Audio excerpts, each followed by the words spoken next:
So, good afternoon. Before we start, what I would like to do is just a quick sound check to make sure that everybody can hear me okay.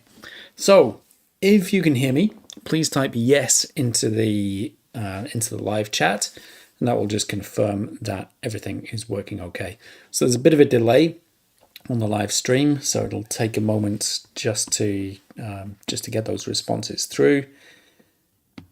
And then once I've got confirmation, then we can get started. Also gives us a bit of time. Okay, got the first confirmation through, so it's definitely broadcasting. So that's all good. So next, what I would like to do is just to get an idea of who we have here. So I always like to know what different countries we've got represented. So if you could type in where you're joining from, what subject you're studying, and also when you started your PhD, just to get an idea of the kind of mix of people that we have.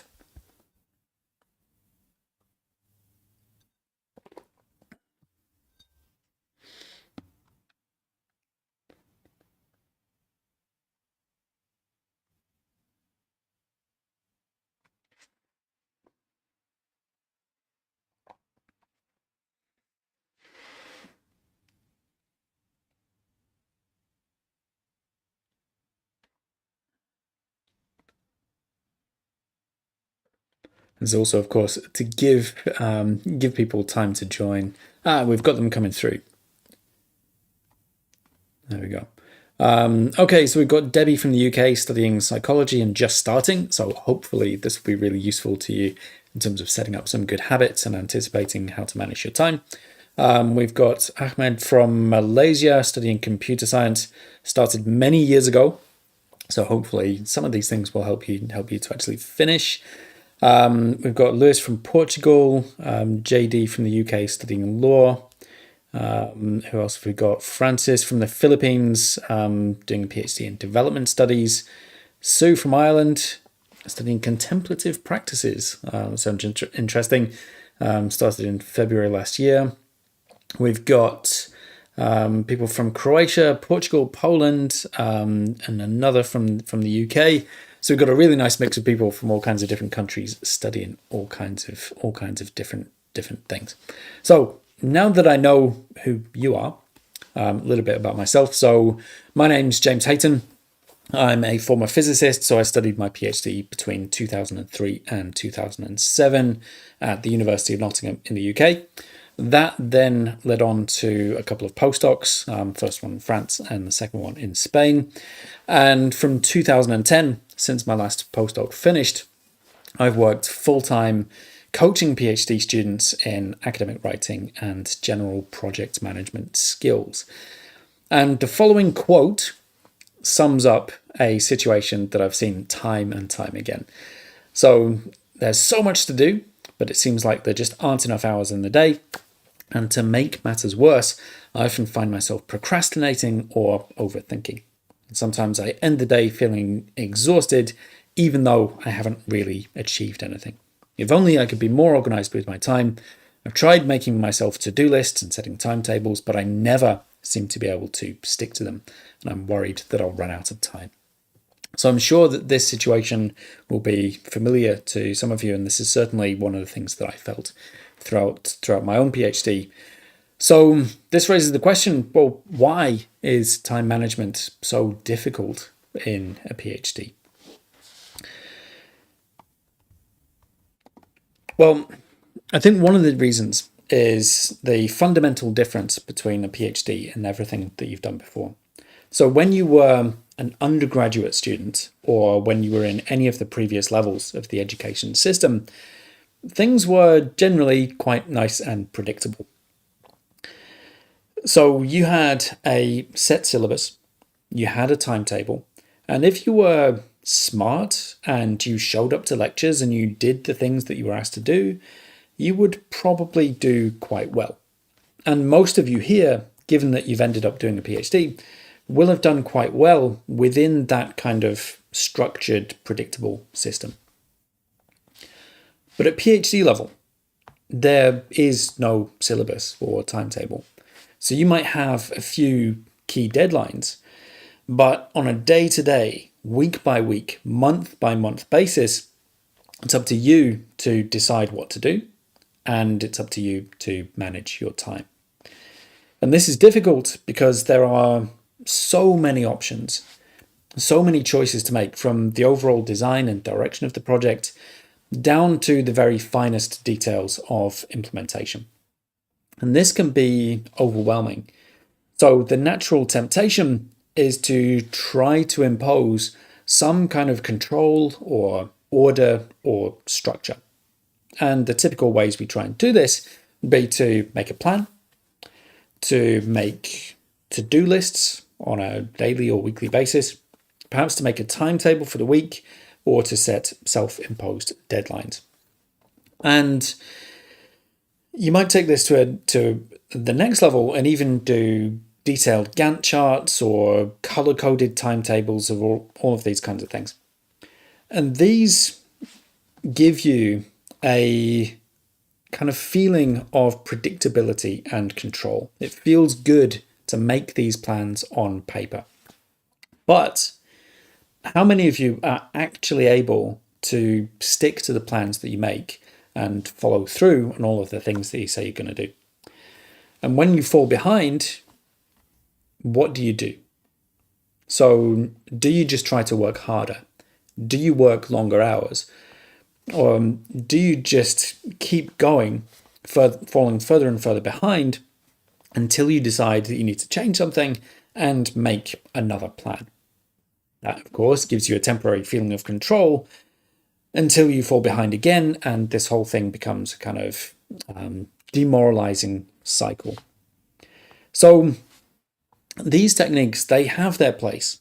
And of course, it is important to make plans and to write to-do lists. But these techniques or these systems also have their limitations.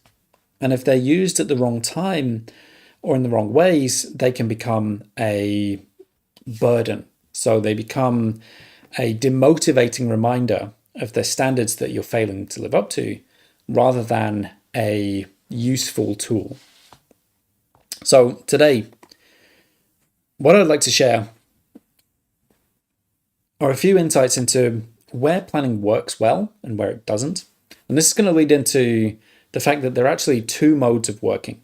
So there's one side which is very much suited to this kind of planning and timetable driven way of working, but there's another mode that we need as well.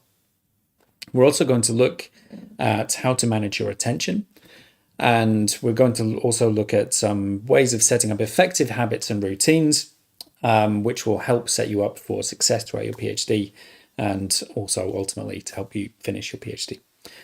But everything that I'm going to present in the first part of the talk is really just an introduction to a few basic ideas, and it's in the Q&A where we'll really get stuck into some of the finer details. So as I'm talking, think of lots of questions that you might want to ask, and then I'll be able to tailor some of these principles towards the situations that you are in. So really think of the presentation as just an introduction to the Q&A. So let's start with where these techniques work well and these two modes of working. So these typical techniques of time management and productivity, most of them come from industry. So if we think about where they work best, if we think about a factory production line, what they will have is well-defined systems and processes in place. So they will know exactly what needs to happen and in what order, and they will also know how long each step takes. So when everything is working properly, they will be able to predict with a reasonable degree of accuracy how much they will produce on any given day, and they will know how to adapt or scale production up and down according to changing demand. So this is how a company like Apple, for example, can produce millions of identical iPhones and MacBooks every single year, because it's all about this kind of controlled, predictable, and efficient process. But this is only half the story. So the production line is essential to deliver the end result, but innovation requires a different approach. So if you need to create something new or solve a difficult problem, then by definition, you don't know what steps you will need to take or how long they will take. And this is where creativity comes in. So where the production line is all about predictability and efficiency, creativity is unpredictable and inefficient, as you'll probably have to try many different ideas, many of which simply won't work. But you have to try these things in order to find out that they don't work and then adapt. So a certain amount of exploration and play is necessary to ultimately find a solution, even though much of that work isn't necessarily measurably productive. And a key part of this is that you need to be okay with making mistakes. So this is another way that PhD study differs from all of the prior levels of the education system, where mistakes were effectively penalized in exams. So you need to let go of that kind of undergraduate way of thinking and be willing to try things just to see what happens without worrying too much about the end result. And it's often through this kind of playful exploration that the most interesting discoveries are made. So in academic research, we're constantly pushing at the edges of what we know or what we can do. And so no matter how well you plan, no matter how organized you are, no matter how hard or how carefully you work, things will go wrong in ways that you simply cannot predict. And so you will spend a large proportion of your time in this kind of creative problem-solving state. So if you try to treat it like a production line, if you try to impose too much structure, then you'll always be frustrated. But if you accept that it's going to be messy and it's going to be inefficient, and if you accept that mistakes are both inevitable and necessary, and you approach the work with curiosity and openness and playfulness, it can actually be enjoyable. However, if you stay in that kind of open, creative, exploratory state all the time, if you're always exploring new ideas and never making any decisions, then you will never finish anything. So we have these two different modes of working, the productive and the creative, and a PhD, you need both. So for some routine tasks, the ones that you've done many times before, it's very easy to predict how long they will take, and maybe you'll be able to optimize the process to go faster. And then it's really just a matter of focusing and getting it done. For other tasks, for those that you've never done before or that require any kind of problem solving or adaptation, then you need to be much more flexible, taking some of the pressure off and giving yourself some time to play and explore. So throughout your PhD, you'll need to alter which mode you're operating in. You need to switch from one to the other. So many of the frustrations that students experience come from using the wrong mode at the wrong time. So when they need to problem solve,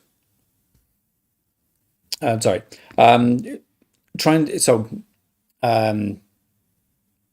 the problems that they encounter come from trying to be productive when they need to problem solve, or from chasing the latest shiny new idea when they need to commit to a decision and get something finished.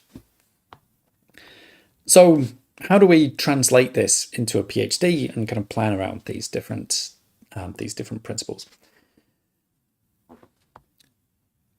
So we can see the PhD as a whole as consisting of 3 rough phases. Now, these are not perfectly divided. It's not like you go through one and then there's a transition, you go into the next. It'll be more in the early stages of PhD, it'll be more leaning towards one thing, and then towards the end, it'll lean more in the other way. But throughout all of the phases of the PhD, there'll be different elements of these. So in the early stage of a PhD, it's all about foundational skill development. So you will need to be applying techniques that you've never done before. And so you need to develop those basic skills before you can do other things. Also, this applies to getting to know the academic literature as well. But it's all about laying that foundation. In the middle portion of the PhD, it's all about implementation, getting results. And during that phase, there'll be a lot of problem solving as you try different things and try and basically make things work in whatever project you're doing. And then in the final phase, it's all about getting it finished. So in the foundational skill development stage, where this often goes wrong is initially just aiming too high. So when you start a PhD, most of you will have high ambitions. You'll want to impress your supervisor. You'll want to do the best work that you can possibly do.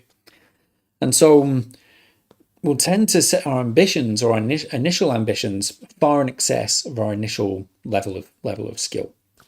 And the problem is that if your skill level is here and your ambitions are way, way, way up here, and this gap is too large, then it doesn't matter how doesn't matter how hard you work, you cannot close this gap, right? And all that will happen is you'll become overwhelmed and frustrated. So what you need to do is start with things that push just a little bit beyond your current ability, and then gradually build up. So in other words, taking a little bit of the pressure off and accepting that you don't have those skills yet and working accordingly. Now, a lot of people suffer from kind of imposter syndrome and feel like they need to prove themselves. But actually, if you just accept that you're a beginner, it frees you up to work at an appropriate level and then gradually build your skills over time. Related to this is underestimating how long things will take. So again, if you want to impress your supervisor, when they ask you how long you think you need to do something, you will tend to estimate the minimum imaginable time, or you'll imagine everything going perfectly. And so when you're making those plans, when you're setting up your timeline or your deadlines, you'll tend to wildly underestimate how long things will take. Whereas actually,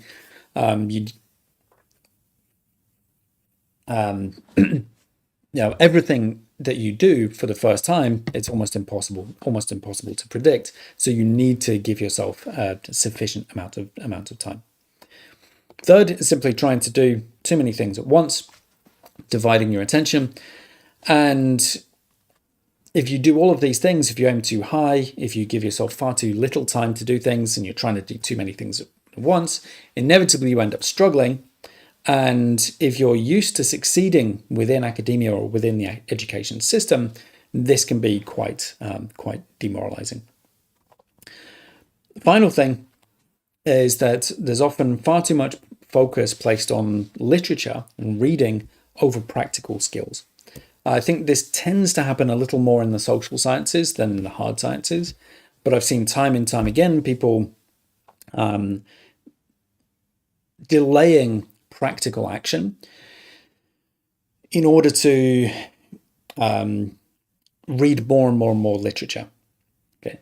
Now, literature is obviously important, but you also need to develop the practical skills, and those practical skills will also help you to understand the literature. So I think it's extremely important, and especially in the early stages, to start getting practical experience as early as possible, so that you get better at understanding how long things take and building those foundational skills. So initially, in that early stage of the PhD, forget about results and focus on skills. The way I would approach this is to start with established techniques, learn the basic processes under predictable conditions, so keeping things nice and simple, and then practice each step of data collection and analysis on a small scale where mistakes don't matter. And initially, when you're doing something for the first time, it will take your full effort and attention, but it gets easier to the point where it almost becomes automatic. Then what you can do is apply them to new problems or bigger problems or more complex situations. And as you do that, you can gain experience as you encounter and solve problems. You can learn how it tends to go wrong, and then you can adapt. A crucial part of this is talking to people with more experience, because they may well have encountered and solved many of those problems before. So having done this, having gained a bit of experience with the techniques that you plan to use, and having gained a bit of knowledge of the literature, we then go into the second phase, where it's more focused on trying to get results and solving the problems that arise. So once you have a little bit of experience, it does get easier to predict how long things will take and to start to form a plan. But then, no matter how well you plan, things are likely to go wrong. So what do you do in that situation? Do you switch tasks in order to stay busy or stay productive? Do you just keep going? Or do you disengage from the problem or distract yourself by going online? So what I would suggest in these situations is to slow down and think. So again, taking the pressure off from getting immediate results or staying productive, but try and stay engaged with the problem. So this is where we switch from that kind of productive mode where you're trying to basically follow the plan, and you switch more into the creative mode where it's all about playing with different solutions and trying to find a solution. What you need to do is try to think beyond the obvious. So if you rush, if you just say, well, I need to keep working as hard as I possibly can, then you'll always go with the first solution that comes to mind. But if you take a little bit more time, you can think, well, okay, I've got option one, and if that doesn't work, what if I try this? And what if I try this? So you give yourself a few different options, then make a decision and go back to the work. And as you do that, it's incredibly important to do things as carefully as you can. There's never any absolute guarantee of success, but doing things with care gives you a much better chance. So once you've been doing this for a little while and you've got some data, you've got some results, you've got a reasonable level of skill, how do you then switch towards getting things finished? So the middle phase, you'll spend a lot of time exploring different options, and some of the results might send you off in different interesting directions. And what happens as a result of that is that you build up lots and lots and lots of different avenues of research, lots of different things that you've started. And many of these will be really interesting, but in order to get things finished, what most people have to do is start to cut down and consolidate. So you have to start making decisions about what is going to go into the final thesis or into a paper, and also what you need to let go of, because most people will have more knowledge and more potential content than it is actually possible to finish within a reasonable amount of time. So you have to make a decision about what you want to actually finish, what you want to let go, and then there'll be some middle ground where there'll be things that could potentially go in, but if you don't finish them on time, you have to let go of. This is the only way to finish. If not, then there'll just be more things and more things and more things that keep being added. Then having made some of those decisions, you need to narrow your focus, set clear goals, and make decisions based on the time available. So when you're in this final phase, if you get a new, shiny, exciting idea, there's simply no time and no space to do that. And you have to leave that for either a postdoc, if you decide to go on and do one, or leave it for somebody else to do as future research. Now, these decisions are often difficult. There is often a kind of mental barrier to actually finishing something and committing to the content that you're going to submit. And that is often related to the fear of judgment. So if you commit to this content and you submit it, or what if my supervisor doesn't like it? Or what if the examiner doesn't like it? And unfortunately, there's not a lot you can actually do about that. There's never a guarantee that if you do these things, then the examiner will actually like that work. So what you have to do is focus on what is in your control and focus on the process rather than focusing on the specific outcome, and accept that there is a certain amount of risk, but you have to do it anyway. So again, this is one of those differences between the undergraduate and the PhD study. At undergraduate level, if you learn the things you're told to learn, you're pretty much guaranteed to pass. At PhD level, because it's an individual project, you simply cannot know how somebody else is going to react to it. And working for longer or adding more just in case the examiner wants to see it, all that does is keep you stuck in the PhD forever. And the only way out of that loop is to actually make decisions and take that risk. So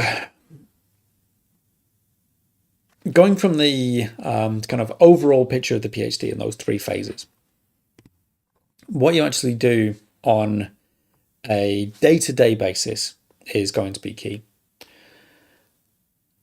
So whether we're talking about developing skills, solving difficult problems, or just getting things done, I think the most common factor in all of these is the ability to focus your attention and stay with a particular task or problem. And this is probably the single most important skill or meta skill that you can develop. So alongside time management, we really need to think about attention management. Now, when we talk about managing your attention, you might think, especially if you've seen some of my work before, that I'm going to talk about how managing your attention is more difficult these days in a world of online distractions. But the internet is not the problem. So here's the thing. Here's the fundamental issue. So whenever you're doing something difficult, or whenever you're feeling anxiety about a task, then the brain will naturally look for a way out. So this could be through opening your browser or picking up your phone, but it could equally be deciding to vacuum behind the sofa or rearrange your bookshelves. And what this does is it provides a temporary escape or a temporary anesthetic from the anxiety or the stress that you were feeling. And even though the logical brain knows that it's a form of procrastination, the more primitive brain learns that this is an effective solution to the anxiety. So it hardwires the habit into your brain. So the next time you feel that same anxiety, your primitive brain will offer you the same solution.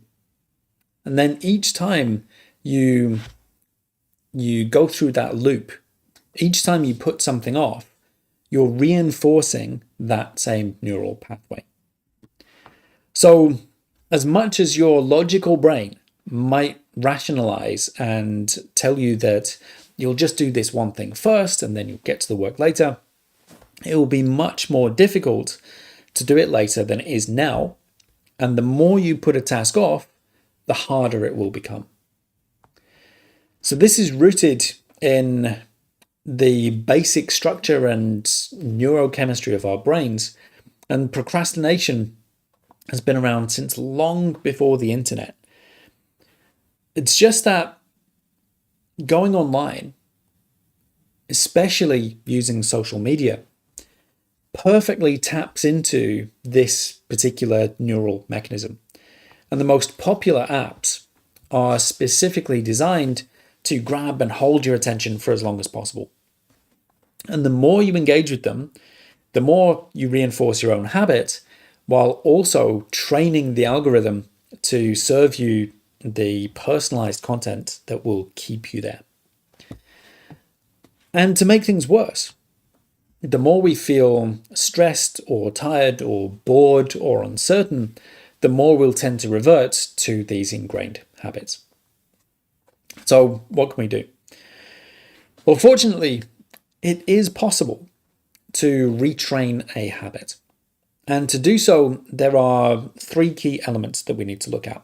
So the first is the cue. So whatever it is that triggers that ingrained behavior. Now, this could be an external cue, so an event or circumstance, or it could be an internal cue, like anxiety or uncertainty.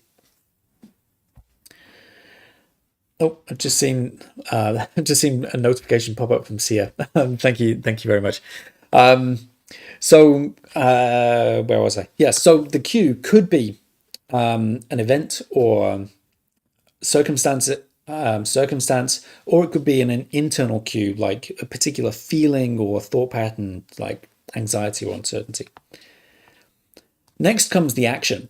So this could be reaching for your phone or opening a browser or some other kind of avoidant or self-distracting behavior. And finally comes the reward, whatever that is. So that could be, a novel video that you spot on a Instagram reel or something along those lines that gives you the kind of dopamine hit that you're looking for. So if we want to break a particular habit, we need to disrupt one of these three things. So in some cases, we might be able to remove the initial cue. Right? So if there's something that distracts you, simply getting away from that external distraction could be enough to avoid getting into this loop. But this isn't always possible. So if, for example, you feel anxiety when you sit down to write, we can't just flip a switch and turn that off, right? Because we need to engage with it. So instead, we need to look at the other two elements, so the action and reward. Now, you might be able to use willpower to stay offline, but willpower is a finite resource, and it gets harder and harder to use as you get more tired. So you'll probably break at some point. So it's better to just remove the option. So back when I was writing my own PhD thesis, I knew that the biggest threat to my productivity was the internet. So I decided to work from home with no internet connection. And this meant that when I was sat at my computer, there was nothing else that I could do but work. And for the first few days, I would find myself clicking on the browser purely out of habit. So it wasn't a conscious decision, it was kind of a reflex action. But because there was no internet connection, I didn't get the reward. And within a few days, I just stopped. So it did mean that if I wanted to check email or download a paper, then I had to cycle to the university to do so. But this just meant that I had to be more organized and plan ahead. And this minor inconvenience was worth it because this ended up being the most productive and probably most enjoyable part of my whole PhD. So this was back in 2007. So it was just at the start of the smartphone era. I think the first iPhone came out around then. So it was a lot easier to be offline. But now I use internet blocking software to block distracting apps and websites. So if there's just one thing that you take away from this webinar, it's to use a distraction blocker. So there are two specific ones that I use. There's one called Cold Turkey that I use on my laptop, and one called Freedom that I use on my phone. So the way that I have it set up is I have scheduled blocks so that from 9 a.m. to 6 p.m. Monday to Friday, I can't access any news or social media sites. And I'm experimenting with having these blocked 24/7. And if I'm doing any kind of work that requires my full attention, like writing, then I'll block email and I'll even block all internet access for up to a few hours. And if you can't imagine being cut off from the internet for a few hours, then it's probably a sign that you need it. So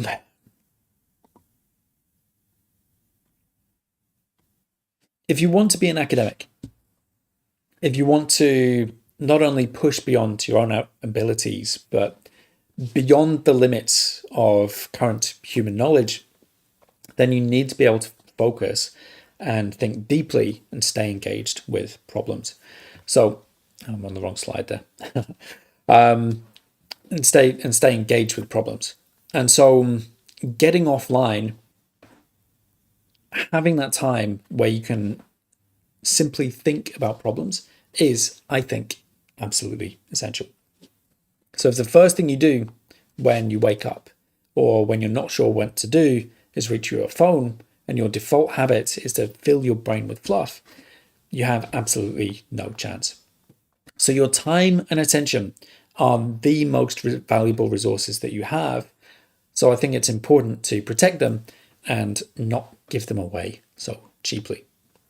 So removing the option of going online is, I think, an essential first step. But then we also want to replace those bad habits with healthier ones. So in order to train your focus,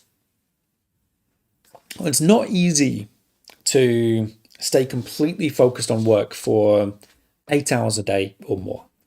You're doing difficult things, and it's inevitable that at some point you'll get tired, you'll get bored, you'll get distracted. Now, there may be times when you're able to get lost in the work and get into a kind of flow state and lose track of time. And it's great when that happens, but most days we need some kind of structure. So I find it's best to work in focused bursts. Now, some of you may have heard of the Pomodoro technique, where you set a countdown timer for 25 minutes. You take a 5-minute break, and then you repeat that cycle 3 more times, then take a longer break. Now, I personally find that 25 minutes isn't enough to really settle into the work. And I find that the countdown timer, it can be disruptive if I get into the flow and then I have some kind of alarm going off. So I use a modified version, working in 45-minute blocks instead of 25, and use a stopwatch that counts up rather than a timer that counts down. So then I'm not interrupted mid-thought. So there will be natural points where my mind wanders and I'll check the time. And if it's less than 45 minutes, then I just bring my attention back to the work. And if it's over 45, then I'll take a short break. I find that 45 minutes works well for me because it's enough time to settle into the work and get something done, but it's short enough that it's not overly tiring and I can recharge with a quick break. But what you do in the breaks matters. So when you've been working intensively on a particular task, the brain keeps processing after you stop, even if you're not thinking about it consciously. And it's often in these moments that you'll have the most valuable flashes of insight. But if you fill your brain with external inputs, whether that's email or news headlines or social media, your brain has no time or space to relax and process. So you're in this kind of in-between state where you're neither working nor resting and time just disappears. So try to get up, get away from screens, and get some daylight in your eyes, perhaps getting outside, then you can reset and re-engage. One other quick tip that I find quite useful when you're doing this, when you're in those 45-minute cycles, when your mind wanders, when you're thinking of a million different things, instead of trying to force yourself to stay focused, take pen and paper or have a piece of paper next to your desk and just make a note of the different distracting thoughts that come up and then bring your attention back. And I find that this just gives you something to do with it rather than this kind of I must keep working. So make a note of the distraction, make a note of that thought, then bring your attention back. And then it replaces the action of going online as part of that kind of habit loop.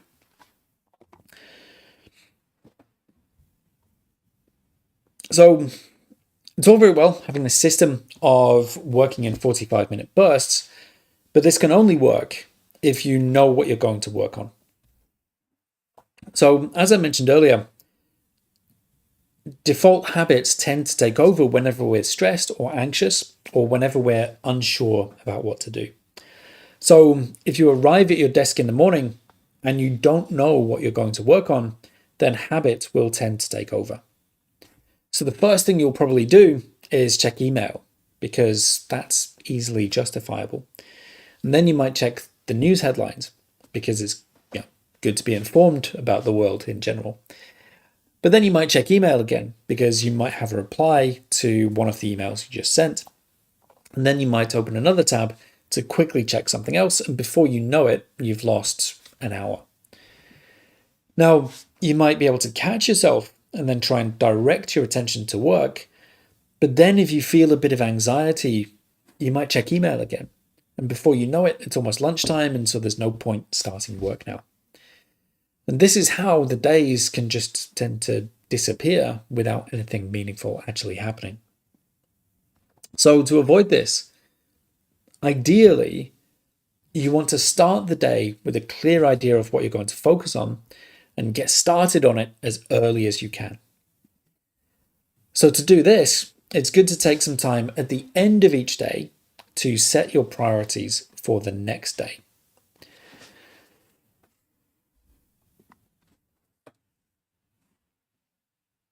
So if you take 10 to 15 minutes, sit down with pen and paper, dump all of the things you have on your mind that need to get done. And then from those, decide what your priorities are and what you're actually going to do.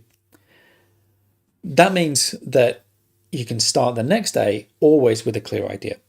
Now, of course, things go wrong, unexpected things happen, but at least you're starting with a clearly defined priority or task.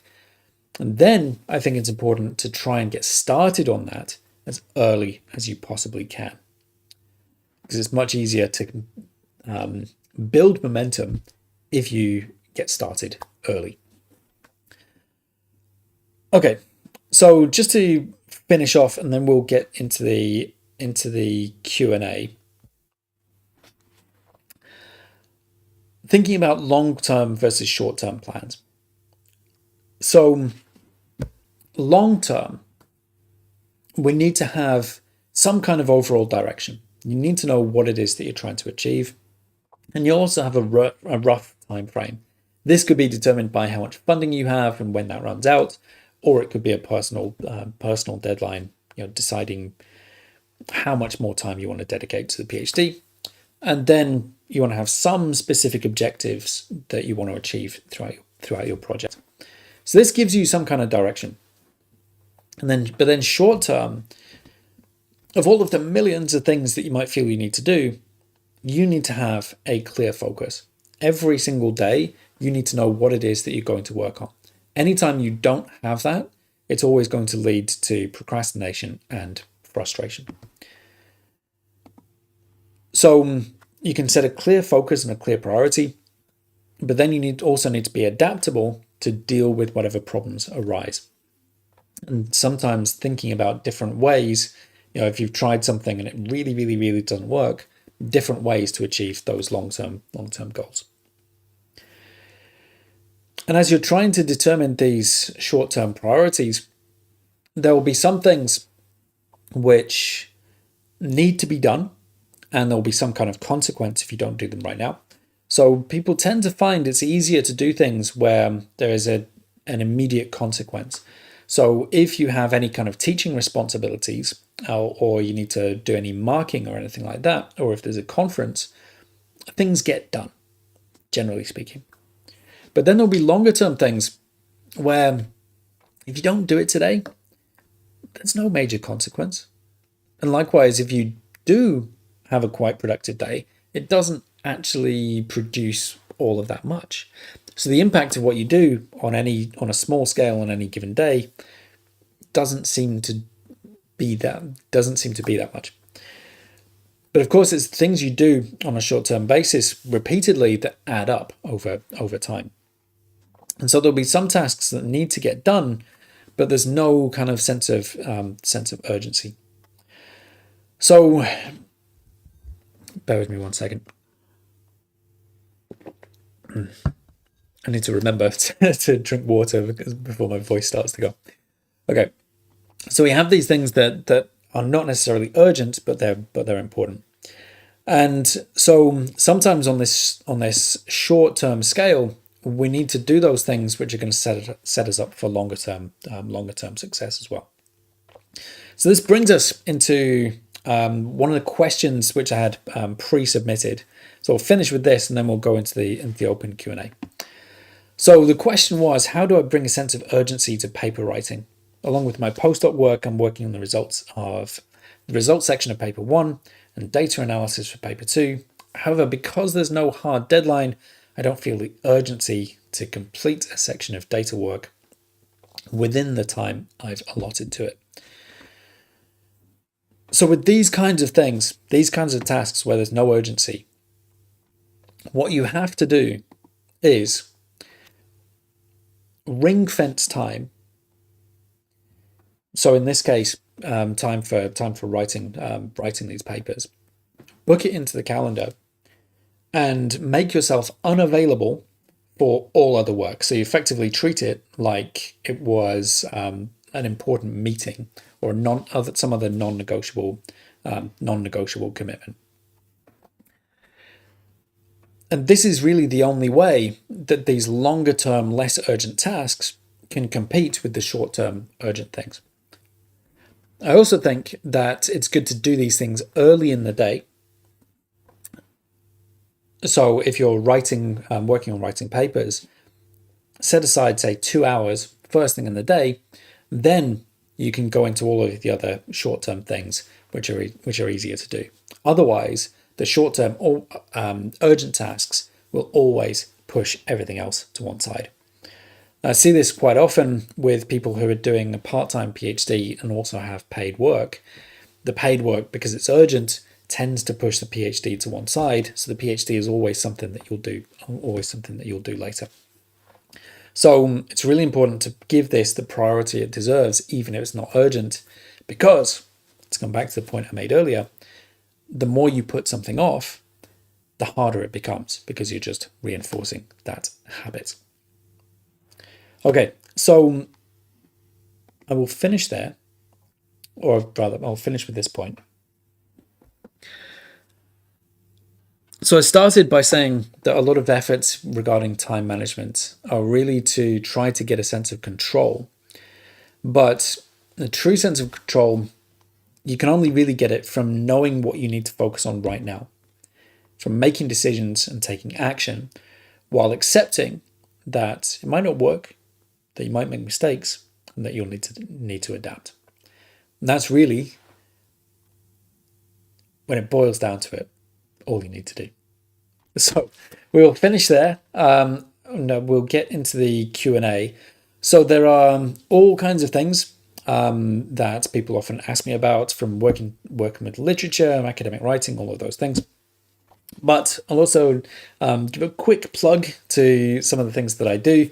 So if you found this useful, you might be interested in the membership program that I have, where we have weekly calls, writing feedback, and I can give you guidance and answer any of your questions and help you through your PhD.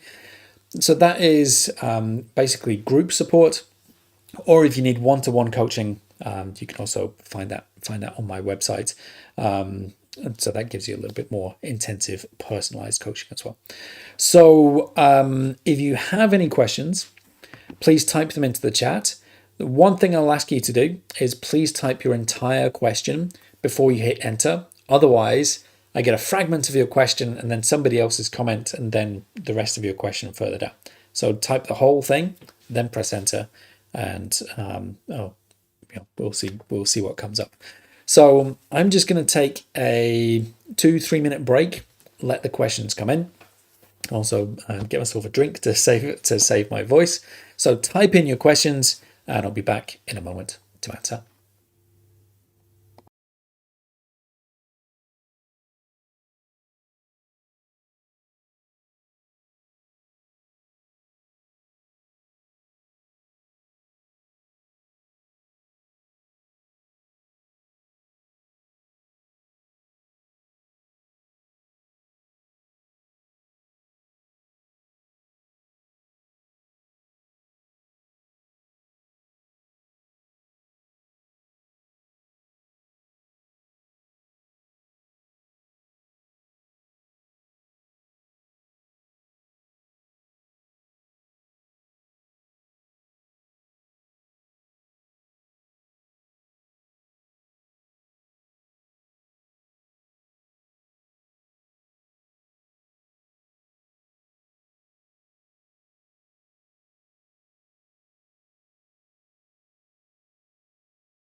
Okay, so we've got a few questions come in.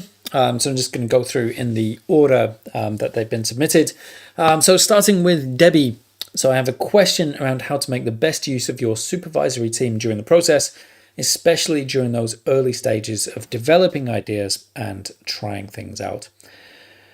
Okay, so I think as a general comment, the relationship you have with your supervisors and the other academics around you is one of the most important aspects of a PhD. And the people who, in my experience, tend to struggle the most are the ones who basically have no support or never get to speak to their supervisors.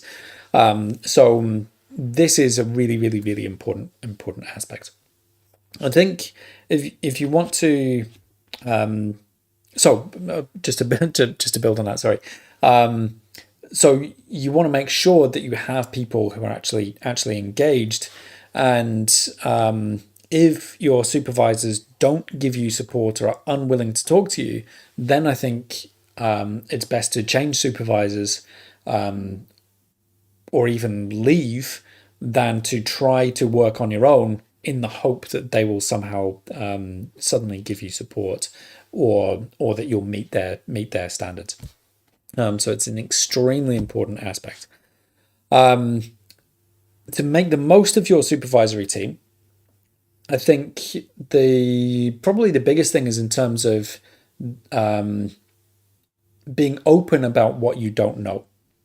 So a lot of students, when you start, you want to impress your supervisors, and a lot of people want to kind of hide a little bit what they don't know. So if there's a bit of imposter syndrome, if you feel like you kind of bluffed your way in, then maybe you don't want to ask stupid questions.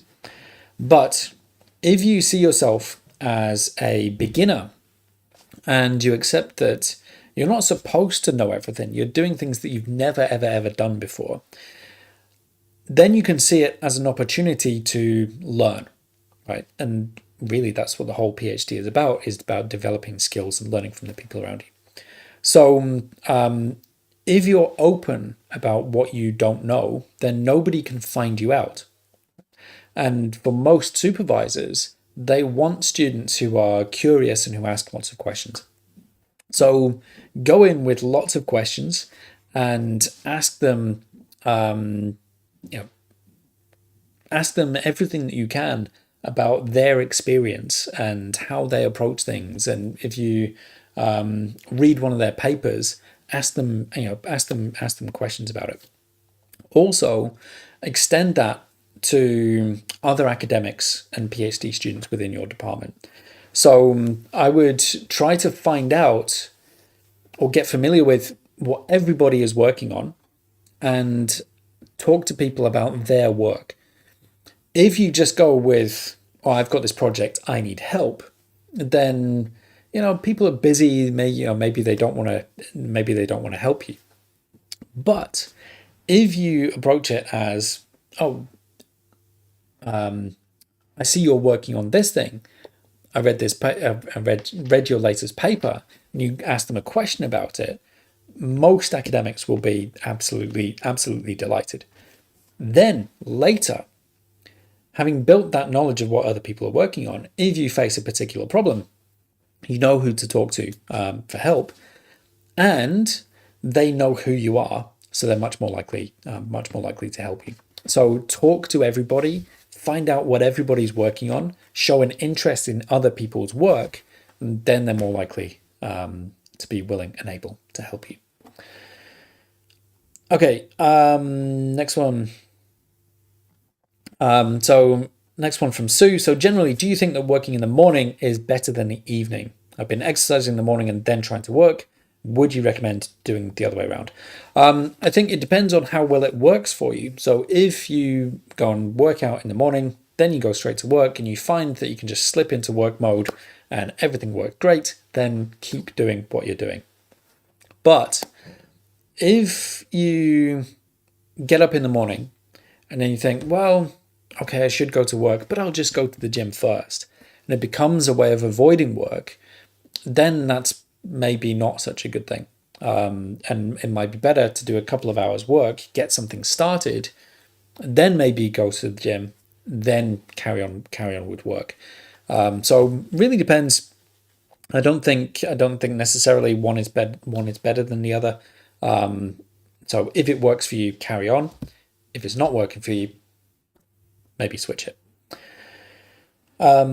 Next one from Aliona. So if you have a part-time job, family and home chores. Oh, I've just lost my screen. Bear with me 1 second. There we go. How realistically can a PhD be written every day? So I think it depends on how much time those other commitments leaves. So if you have literally no time left over from your part-time job and your home commitments and everything else, then something needs to change. So that might be renegotiating some of your other commitments, changing your working hours, asking other people to take on certain jobs. I think if you are trying to write up the thesis, you need at least a couple of hours a day, minimum, say 2 hours per day. If it's less than that, it's really, really going to be a struggle. And in those circumstances, related to the previous question about working, working or working first or exercising first, in those circumstances, try to put the PhD work early in the day so you can get that done and then do all your other commitments, rather than all of the other stuff and then trying to get to the PhD at the end of the day when you'll be most exhausted. So ultimately, there's only 24 hours in the day, and you need to sleep. So you have to carve out some time somewhere, and that sometimes means renegotiating some of the other commitments, or it means taking a break from the PhD until other things settle down. So yeah, unfortunately, there's a limited amount of time, so you need to carve out a reasonable amount. Next one. So, how to motivate myself for having a very productive schedule each day of the week.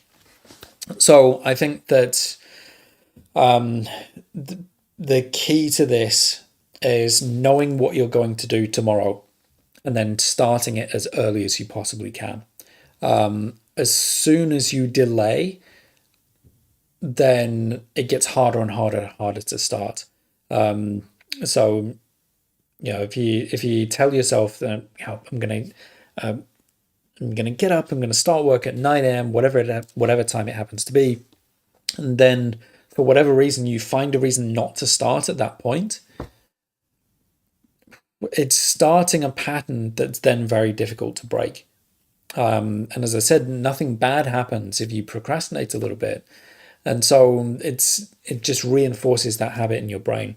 So trying to get into that habit of at the end of each day, setting yourself a clear, unambiguous priority, and then early in the day, get started as soon as you possibly can.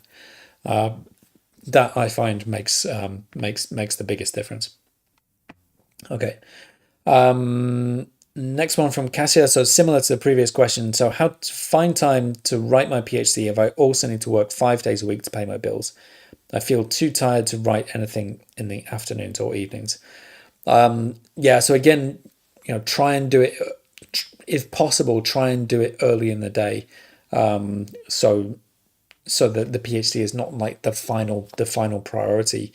The alternative would be to try and renegotiate your working hours to free up a little bit more time. But it's tough, if there's any other kind of time in the day. So for example, if in the evening you spend time watching Netflix or something like that, that's got to go, unfortunately. If things are that tight, do you what's more important? Is it the Netflix time, or is it the PhD? And you just have to you have to kind of make that sacrifice. So I guess the alternative, if you're working 5 days a week, is to work weekends. But then obviously it does take longer to finish. There are people who are able to work full time on the PhD, and it still takes them 4 years to finish. So if it's just a fraction of the week, it's inevitably going to take longer. Now, and if there's just no time, then you've got to change something.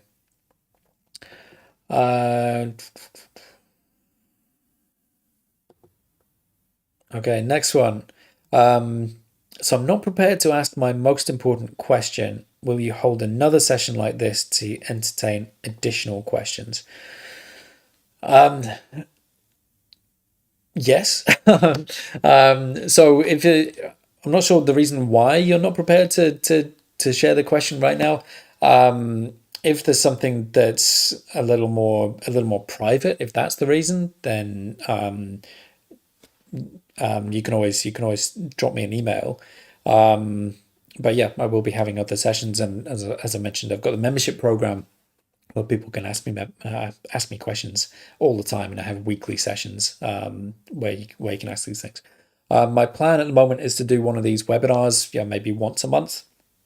But then for people who want a little bit more help or a little bit more personalized guidance, got the membership and the coaching programs. Okay, next. So another question from Aliona. So it's tough to motivate myself when I work on the feedback for the comprehensive chapters. Every time I read the comments, it gets depressing to see how much must be done. And my methodologist gives very unclear feedback. It's so frustrating. Okay. So I'll deal with those questions in reverse. So if the feedback is unclear, then the obvious thing to do is to speak to that person, to try to clarify. If they're not willing to do that, then speaking to other people who know your subject or the methodology that you're using would be a good idea. Regarding working on the feedback, as a general rule, what I would say is try to break it down into short sections. So if you've got feedback, say on the whole thesis or a whole paper, start with just the introduction. Go through the comments one by one, make sure you understand them, and then basically this is one of the areas where to-do lists are really useful. So make a list of the things that need to be done or the changes that need to be made, and then work through them one by one, and try to avoid cherry picking the easy stuff. So start with the first thing, then the next thing, then the next thing, then the next. Otherwise, what happens is you deal with all of the easy things, and then you're left with all the difficult things at the end. So you have to engage with all of them and make a decision about what you're going to do. It is difficult when you get unclear feedback, for sure, but try to break it down into smaller chunks, and then get started on it as early as you can. Again, if you delay it for whatever reason because it's difficult or stressful, then all it's going to do is make it a bigger task in your mind and make it more difficult to engage with later. So that would be my general advice. With the membership program that I'm doing, I do give writing feedback, but I do it in a different way to most supervisors. So I'll tend to ask questions rather than just telling you what to do. And I also work with principles of writing so that you can figure out some of the issues yourself. So that's one of the things that I've done with a lot of PhD students in the past. Okay. Next one. So there's a lot. There's a pattern emerging in terms of supervisor feedback. So what tactics or strategies do you have for getting better engagement from supervisors, and when they're giving feedback, to try to ensure that feedback is genuinely helpful and practical? So this is a difficult one because different supervisors, each of them they'll have their own particular personality, and so it's difficult to say, well, okay, if you do this, then they will be more engaged. So I think something that's important is clear communication. So from your side, making sure that you are at least reaching out to them on a regular basis. So sometimes people feel reluctant to reach out to their supervisor because they've not got enough done or they haven't got enough to show. But that means that you're not reaching out for help when you need it the most. So reaching out, telling them what you're working on, what you're struggling with, what your plan is, keeping that channel of communication open. Now, in some cases, unfortunately, I've worked with people where the supervisors just kind of completely disengage. And in that case, and it's a horrible situation, but it's really important that you have the written email record that you have been reaching out and you have been communicating. Because if it comes to any kind of dispute or appeal, then you've got that, then you have that record. Hopefully it doesn't come to that, but I think it's an important thing to do either way.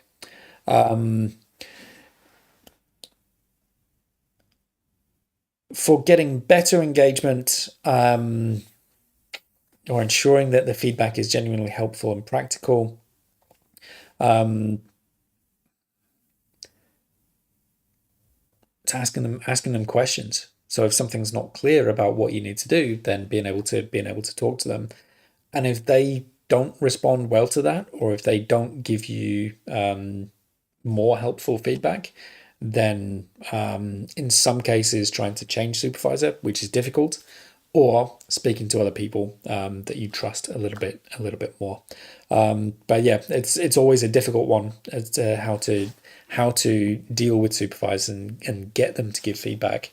Because if they're not willing, you can't force them, and unfortunately, there's quite a power imbalance in some cases.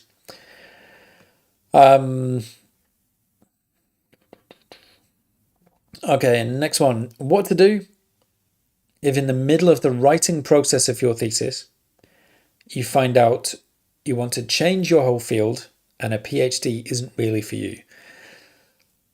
Okay, big life choices. If you're in the middle of the writing process, so if by that you mean that you've done the research and you're partway through writing up your chapters, and at that point you kind of feel, do I really want to do this? Depending on how much more you have to do, it might be worth pushing through and just getting it finished, right? So then at least you've got the degree at the end of it.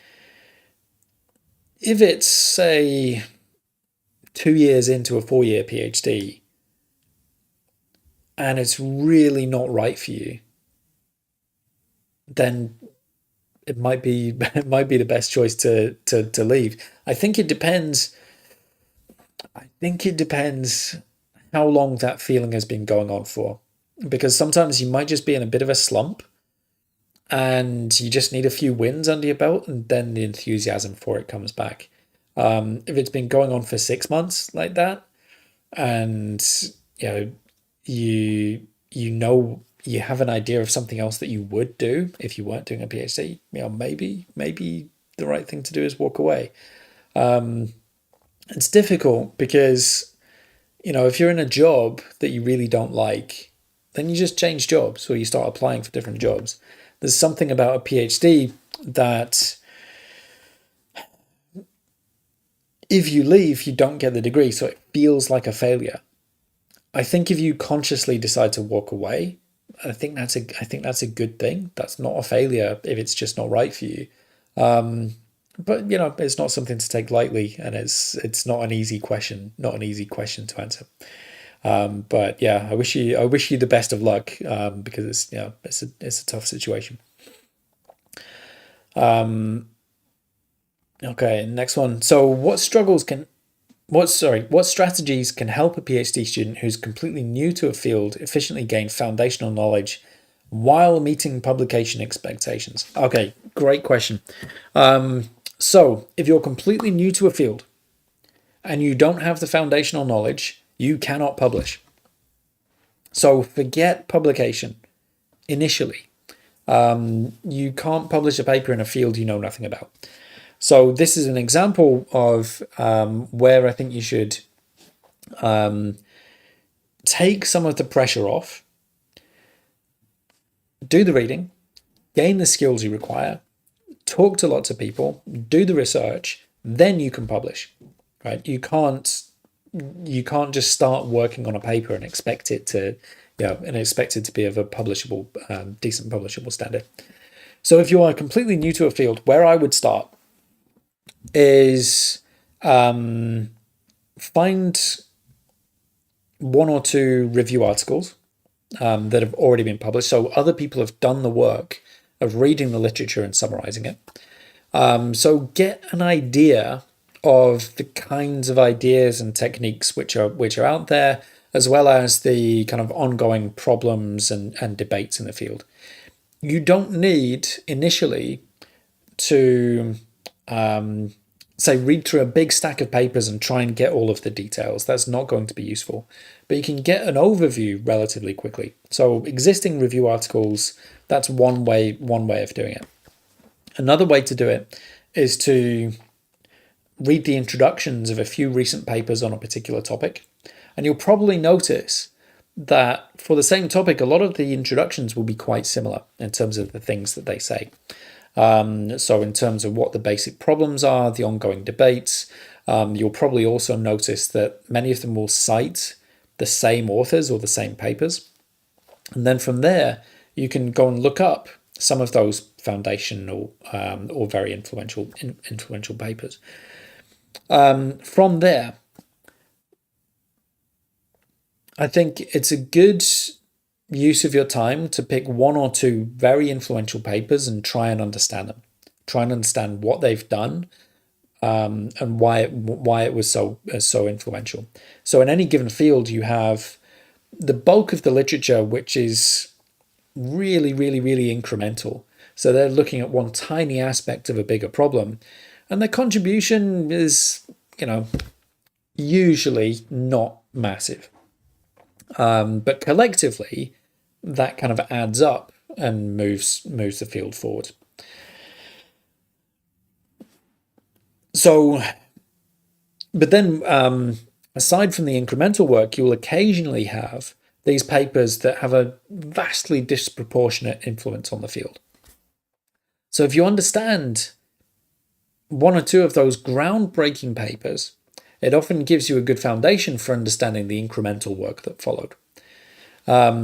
So, identifying a few really, really important kind of keystone papers. And then it's a matter of gradually adding to that foundational knowledge, and that's a process that never stops. So initially you get a sense of what's out there, you get a sense of the kind of groundbreaking papers. There might be one or two that are very closely related to what you want to do. And then you'll go back to literature again and again and again and again and gradually build up a knowledge of what is happening. Then you've got to get the results, doing whatever work you're doing. Then you can think about publishing, but only then once you've done that work. Okay, so next one. As someone doing a part-time PhD, how do you suggest to create a balance so that the PhD doesn't suffer or get carried away with the demands of the job? So similar to what I was saying to some of the questions before, put the PhD first and treat it like a non-negotiable commitment. So your paid work will always be urgent and there'll be consequences if you don't do it. The PhD needs to be treated with a level of priority that can compete with it. So you need to book time in your own calendar where this time is for the PhD and nothing else. And you are not available. You're not answering emails, your phone is off, and it's just 100% PhD time. As a general rule, again, I think doing that early in the day, so the PhD comes first. You do your 2-3 hours, however much you can afford to do, then go do your PhD work. Your paid work, and that will kind of take care of itself. If you're always putting off the PhD, it will get harder and harder and harder to engage with it. So it needs to be treated with that kind of priority. Okay, next one. How should you develop your CV to make a jump from a postdoc to a lectureship, especially in this time with funding cuts and job layoffs?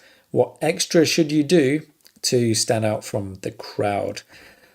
Another good question. I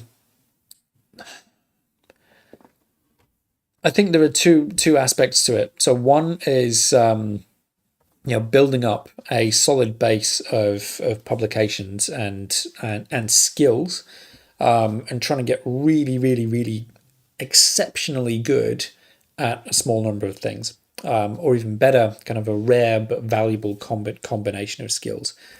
That's one side of things. Everyone else will be trying to do that. So this is where I think the network that you build is incredibly important, because you will hear about jobs that are not necessarily advertised if you've got a good network and people know that you're potentially looking.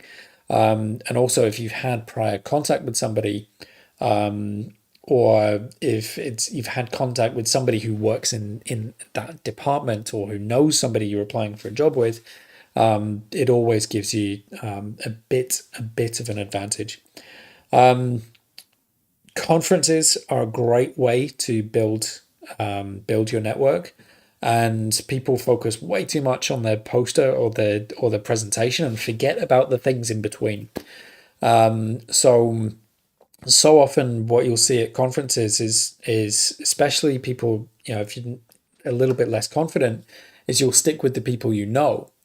But if there's somebody there who, maybe you've cited multiple times in your work, or somebody you'd really, really like to work with potentially, then introducing yourself, again, asking them a question about their presentation or their work, it kind of lays that foundation. But these are things that take time to build up, and so you need to start doing that kind of thing as early as possible.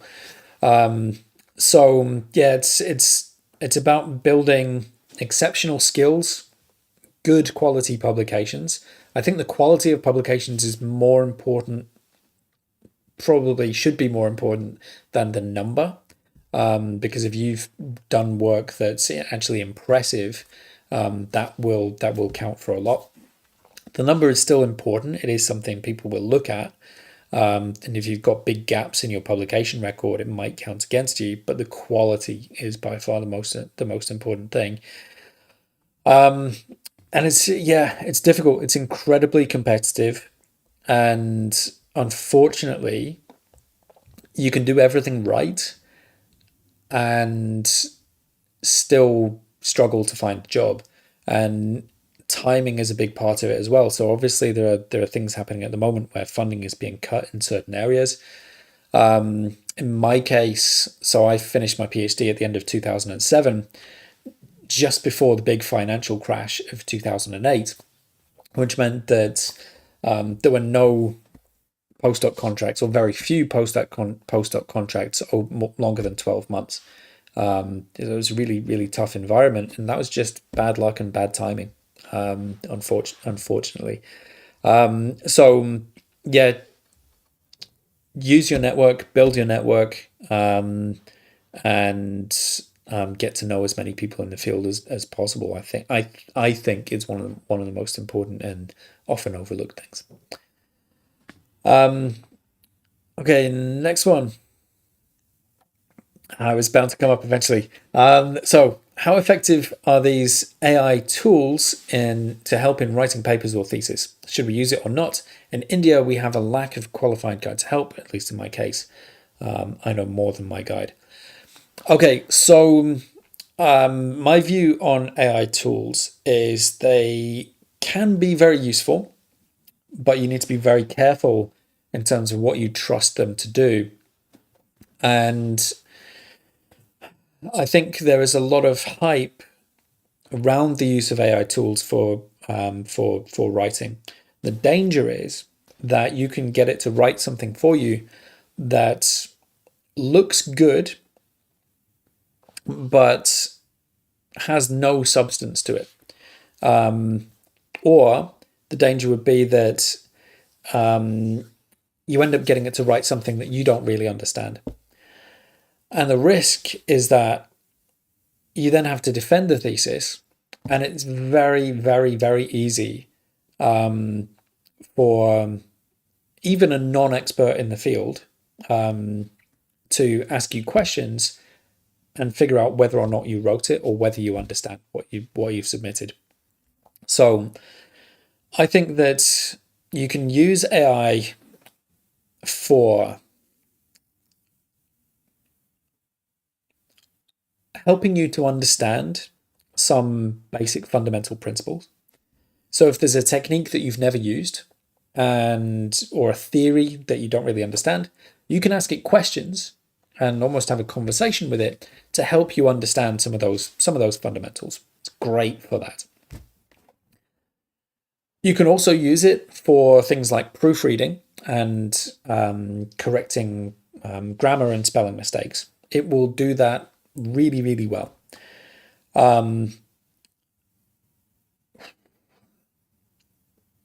When you go beyond that, and it's suggesting or creating some of the core arguments or major points, I just think it's so risky. And there are people who really promote it for generating ideas and that kind of thing, or restructuring your writing. And I think it's much better to learn how to structure writing yourself, and to stick to the content that you actually know well enough to write about. If you're ever using it to create ideas or to write for you, I just think that's such a bad idea. Because if you get caught, you're done. And yeah, I think it's very, very, very, very risky. Yeah. So that's my view. Next, is it normal that the gap between you sending the work and the supervisors responding to you is more than 2 months? Unfortunately, it's common. I think if that happens, follow up. In some cases, they may have intended to respond and they just you just slip down the inbox. It happens. But I think that in those cases, a friendly reminder is useful. I also think it's good when you to talk to them and try and book in a meeting where you're actually going to talk about the work that you've sent. So that gives them a deadline to work towards. So if you've got something booked in the calendar, that you can then email them a week before and say, are we still on for whatever date? And then that might prompt them to do the work. If they're just not responding to you for months and months and months and months, eventually you've got to say something, because it's not. I don't think it's acceptable that you're just left hanging like that. I don't think that's okay, especially if you're paying tuition fees. You have a right to, or even if you're not, then it's being funded by somebody. You have a right to timely feedback, and you've got to fight for it sometimes. But again, it's a difficult situation when it's problems with the supervisor. Next question: will you post this as a video on your channel? So this will be available to watch again, like immediately. So that will happen automatically. I'm also giving this talk again in a few days' time. So one of the reasons for doing this live on YouTube is as a run through for a talk that I'm giving at a university on Wednesday. So I'll be recording that, and it will be a little bit more polished. So there are a few points where I kind of lost my flow. So I can smooth those out. Also, it took a little bit longer than I was anticipating. So I'm going to trim in a few places and smooth it out. So this recording will be available immediately, and then there'll be another recording that's a bit more polished, coming in a few days' time. Okay.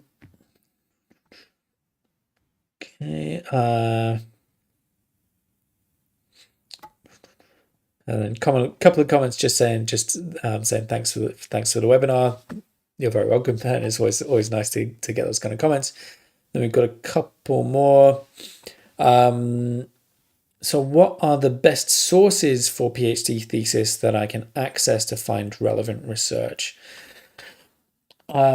The best sources for PhD. I'm not sure. I'm not entirely sure what the question's asking. If it's searching for relevant literature, then there are various search engines that you can use. Google Scholar is a big one that's free and openly available to use. It's a little bit limited because you can't determine how the results are displayed, but yeah, it's fairly useful. Once you have a few papers that you found through search engines, you can also, of course, use the bibliographies in those papers to find more relevant research. And then also, if you have a paper that's very closely related to what you do, you can see who has cited it more recently. So if you go on the page on Google Scholar for that paper, or if you go to the journal website and find the page for that paper, there will often be a link that says cited by with a number. If you click on that, you can find papers that have cited that source. And that's a really good way of finding other relevant papers once you have once you've found a few good ones. So there are multiple different search engines that are available. I used Web of Knowledge extensively. There are also some of these kind of AI literature search programs, which meant I haven't really tested them, but there's loads of them available. If you use any of those, you can do things like asking the AI program questions about a paper, but you've still got to read it. Anything that you cite, you absolutely have to read. So yeah, there's loads of search engines, loads of different ways of finding papers, and you can just Google for academic search engines, and you'll find plenty of them. Okay, so one final question, and then we'll close things there. So question from Aliona.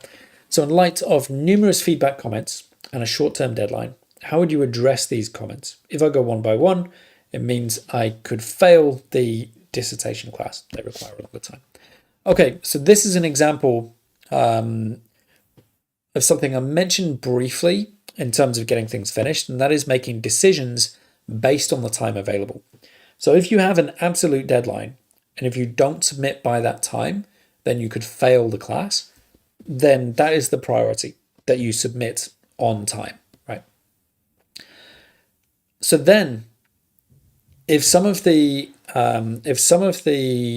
comments are simply not possible to address in that time, if they require significant amounts of extra work, you just don't do those things.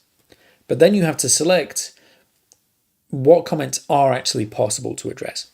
So when you go through, there will be some things that you can do relatively quickly, and then other things you just decide to ignore. So yeah, it's really just picking and choosing based on the time available, and just make sure that you submit it on time, and then whatever the result is, that's going to be the result. But at least you've done the bit that's within your control and submit it on time. Okay, so I just want to make sure I haven't missed anything.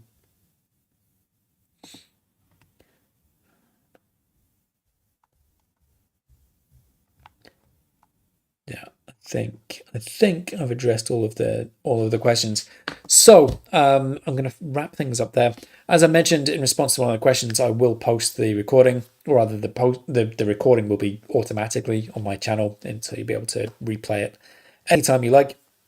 And I'll be recording this again in a few days' time. So all that remains is to say thank you very much for taking the time to join. If you're interested in the membership or the coaching, head to my website, drop me a message. I'd be more than happy to help out. So I'll stop talking and just say enjoy the rest of your day. Thank you very much for joining, and I'll see you next time.